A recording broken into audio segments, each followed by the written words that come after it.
Pray that I return alive. These were the words Samia Shahid spoke before leaving for Pakistan to visit her sick father. Does a woman have the right to choose her own life, or is family honor more important? Samia Shahid was born on November 15, 1987, in Bradford, West Yorkshire, UK. Bradford, a city with a large South Asian community, was where the Shahid family lived. Her parents, Chaudhry Muhammad and Imshaz, had moved from Pandori, a small village in Pakistan, to the UK for better opportunities. Samia grew up with her sister, Madaha, in a mix of British and Pakistani culture. As second-generation immigrants, they balanced their Pakistani heritage with life in the UK. The Shahid family was well known in Bradford, running various businesses. Her parents had a car rental business, one uncle had a fish and chip shop, and another owned a flower shop. Samia had many cousins, nieces, and nephews and loved her big family. Samia was cheerful, lively, and close to her father, who she adored. She was his daddy's girl, and he cared for her deeply, giving her almost everything she wanted. Even though Samia and Madaha were educated in the UK, their family valued Pakistani culture and were devoted Sunni Muslims. Samia liked to drive fast, but she wasn't allowed to drive. She enjoyed dressing up, putting on makeup, and styling her hair. She worked part-time at the post office, but her father supported her financially. Family approval was very important to Samia. In Pakistani culture, family comes first, and this was true for the Shahids. Samia often put her family's wishes above her own, avoiding conflict and hiding things like her love for car races to keep her father happy. When Samia turned 25 in 2012, her parents decided it was time for her to settle down. Her mother suggested she go to Pakistan to get married, following tradition. Arranged marriages were common, and while not required by their faith, they were encouraged. When her parents proposed a husband, Samia agreed. She wanted to make her parents proud and felt it was her duty, even if it wasn't her choice. In February 2012, Samia's parents decided she would marry Chaudhry Muhammad Shakil. Shakil was not who Samia would have chosen. He was her cousin from their village, Pandori, in Pakistan. She had known him since they were children and thought of him as a brother, not a husband. He also had a past. He had just been released from prison for shooting someone in a fight over land. In British Pakistani families, marrying relatives is common to keep land and property within the family. Samia's parents were also cousins who had an arranged marriage, and theirs was happy. Samia was taken to different shops to buy beautiful clothes, jewelry, and other wedding items. Her father paid for everything. Even though she tried to be excited about her wedding, deep down, she knew money couldn't buy happiness. Samia wasn't truly happy about marrying Shakil, but she felt she had no choice. She knew her parents wanted what was best for her, so she pretended to be happy to avoid upsetting them. In February 2012, before she flew to Pakistan, Samia told a friend she felt she was making the biggest mistake of her life. Her sister, Madaha, later said that Samia had several options for marriage and chose Shakil herself. It was arranged but not forced, which is an important difference. When Samia arrived in Pakistan and met Shakil, she wrote to her friends that she couldn't even look at him and felt sick. Despite this, Samia and Shakil had a grand wedding with many guests from Bradford. On February 27, 2012, a 4-day wedding celebration began with over 1,000 guests. Her father gave them a house next to the family home as a wedding gift. After the wedding, they moved into this house as a married couple. Samia struggled with the idea of living in a small village. She stayed there for 4 months before returning to Bradford in June 2012, leaving Shakil in Pakistan as he waited for his immigration documents. Samia went back to England to start the process for his visa but wasn't in a hurry. Their marriage was formalized in Pakistan through a nikah ceremony, a traditional Muslim marriage contract. However, for it to be legal in the UK, a civil ceremony and marriage certificate were needed. Without this, their marriage wasn't recognized in the UK. When Samia returned to England, her friend saw she had changed. She seemed unhappy and resentful toward her parents. Samia became anxious when talking about Shakil, feeling like he was watching her, even from another country. Shakil demanded daily Skype calls and constant contact, making Samia feel trapped. In August, she told a friend she was miserable and didn't want to stay married to Shakil. However, some of her relatives said Samia bragged about her wedding and seemed happy in her marriage. They questioned why she would go back to Pakistan to see Shakil if she wasn't happy. These conflicting stories showed that things were more complicated than they seemed. After living in Pakistan with her husband for 6 months, Samia returned to the UK. Her friends noticed she seemed like her old self again, happy, cheerful, and sociable. There was a reason for this change. Samia told them she had met a man named Syed Murtaza Qasim, known as Ali. Ali was from Pakistan but held British citizenship and worked in Dubai. They first met online and became friends, then met in person in London in October 2013, and felt an instant attraction. Ali was everything Samia wanted in a partner: kind, caring, and understanding. He loved her deeply, and their feelings were mutual. They knew their relationship came with risks, but they believed their love was worth it. Samia shared her situation with Ali, telling him she was married to someone she thought of as a brother and felt controlled by him. Ali couldn't understand how her father could force her into such a marriage. Samia knew she wanted a future with Ali, building a life, having children, and growing old together. But to do that, she needed to divorce Shakil. A British court couldn't grant the divorce because their marriage wasn't registered in the UK. Since it was a Sharia marriage, it had to be dissolved under Islamic customs. In May 2014, Samia asked Shakil for a divorce, but he refused. Sharia law states that both partners must agree to the marriage, and if there is evidence of coercion, the marriage can be annulled. Samia approached the Islamic Sharia Council in the UK and converted from Sunni to Shia Islam, which was Ali's faith. She then spoke to a cleric and, under oath, explained that her marriage was forced and done under family pressure. The cleric contacted Shakil for his side, but he refused to cooperate. This led Mr. Kazmi, the cleric handling the case, to declare Samia and Shakil's marriage invalid. With friends by her side, Samia signed the divorce papers without her family knowing. This was unusual, as she was still living at her parents' home in Bradford.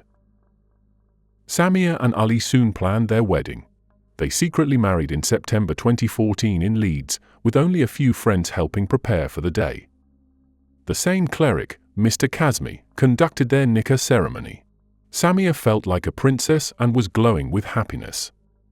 They registered their marriage at the UK Registry Office, but their wedding day was not the beginning of an easy life together. In October 2014, while walking with her cousin, Samia was attacked by some men in an alley. Only Samia was hurt, beaten on the legs with metal rods. It was clear this attack was planned, and Samia was targeted on purpose. She and her cousin reported the incident to the police, and Samia's legs were bruised badly in red and purple. The attack seemed to be connected to her marriage to Ali, as if her secret was now known. At that time, Ali had to go back to Dubai for work, leaving Samia in Bradford as she waited for a visa to join him. When Samia called her parents from the police station to tell them about the attack, they responded with anger instead of concern. The police overheard the conversation, revealing the toxic atmosphere Samia lived in. She did this to show the officers what her home life was really like. Samia felt trapped in the house where she once found happiness, now enduring harsh words from the people she loved most. Living under strict rules and traditions made her feel suffocated. It was hard for Samia, who had grown up with Western values but was dependent on her parents, to imagine a life where she could make her own choices. Marrying Ali secretly gave her hope and strength to keep going. In May 2015, her parents found out she had divorced Shakil and were very upset. They claimed the divorce was not valid because the Islamic Sharia Council had no legal power in the UK or Pakistan. To them, Samia was still married to Shakil. Samia's mother, Imshaz, was the most upset. She insulted her daughter, telling her not to disgrace the family. When Ali returned to Dubai, he hoped things would settle down, but both he and Samia knew they would never be safe in Bradford. Family disapproval could lead to something terrible, as there were many stories of honor-related violence.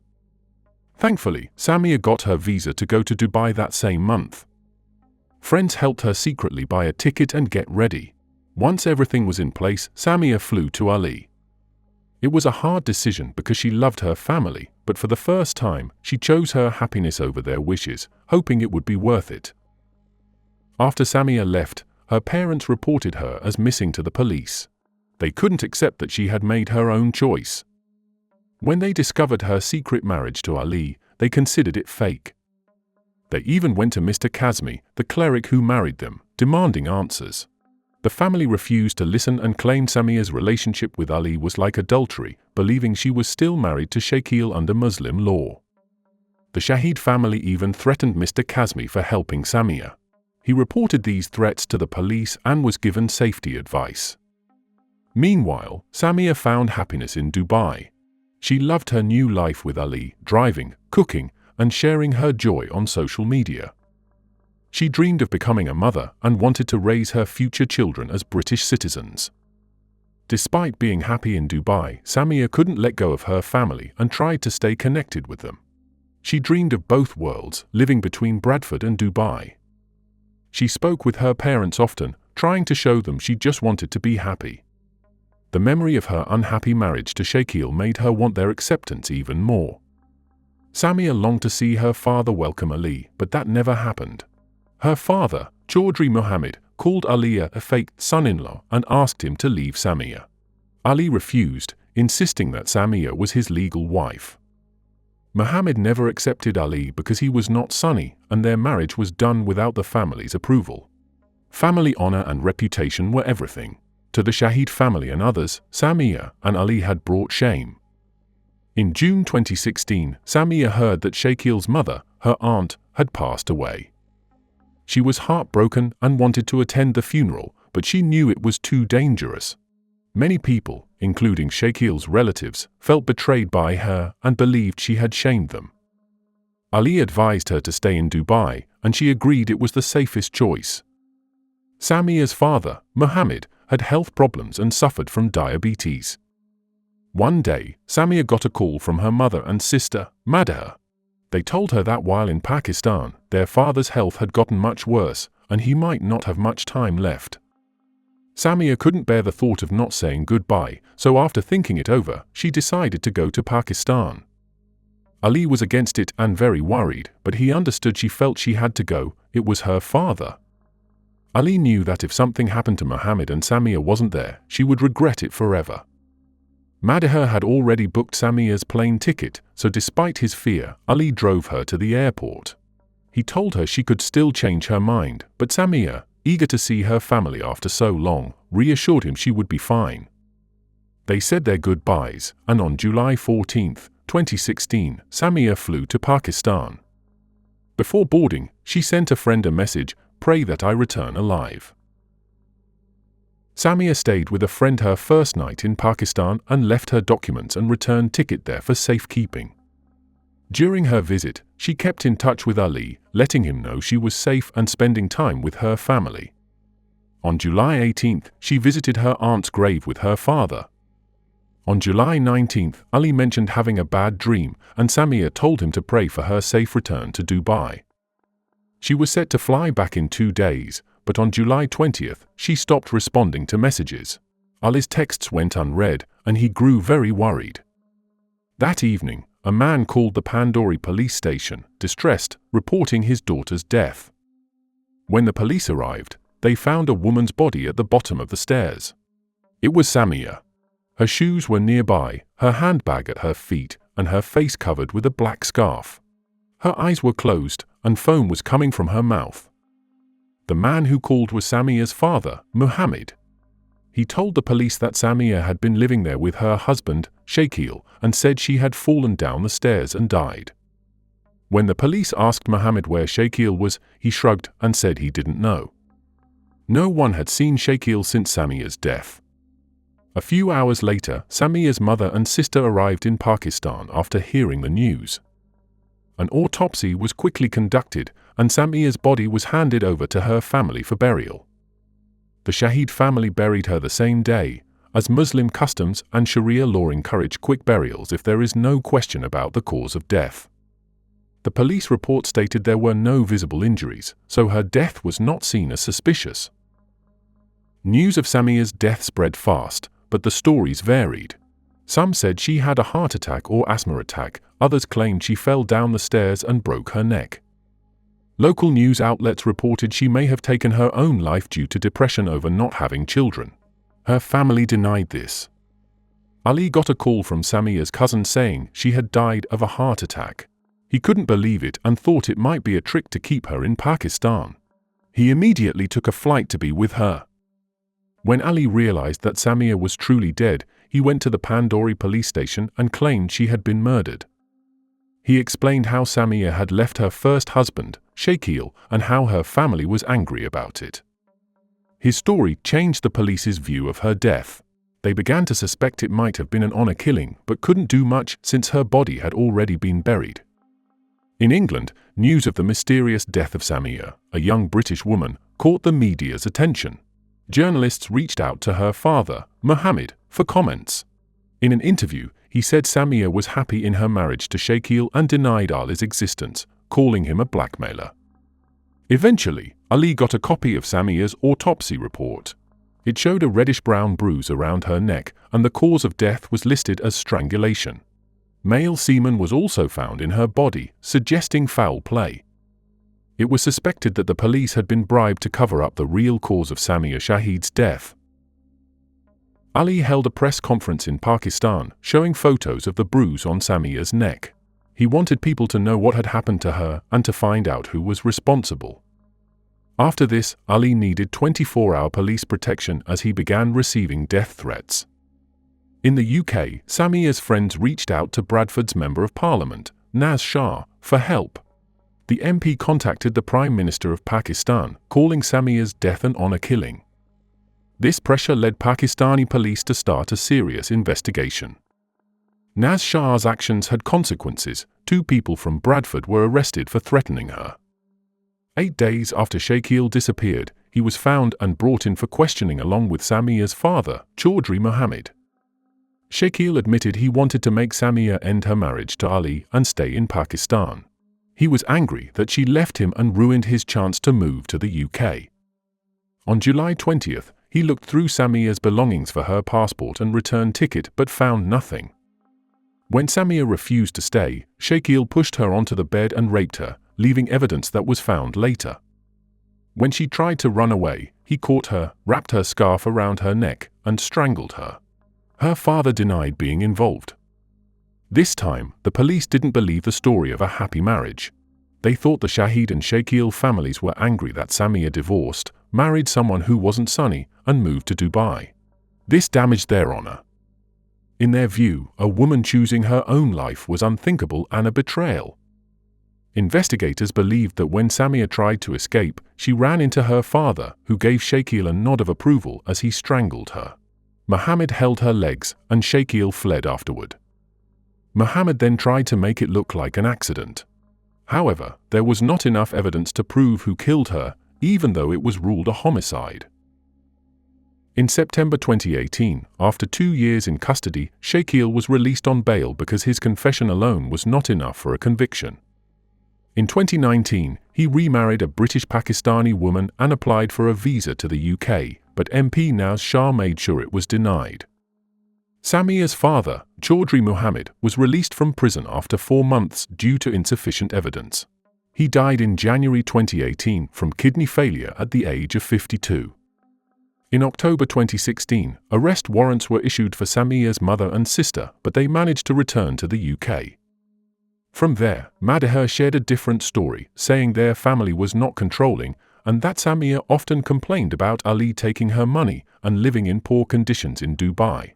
She even shared photos of Samia's struggles. Madhur believed these accusations ruined their family's name and left them in poverty. Despite these claims, it doesn't change the sad truth that a young woman died at the hands of those she trusted and loved. Samia Shahid deserved the freedom to make her own choices. No matter what mistakes she may have made, no one has the right to take another person's life. It is tragic that the men in the Shahid family never understood this. This is the end of the story. If you found this story meaningful, please like the video and leave your comments. See you next time.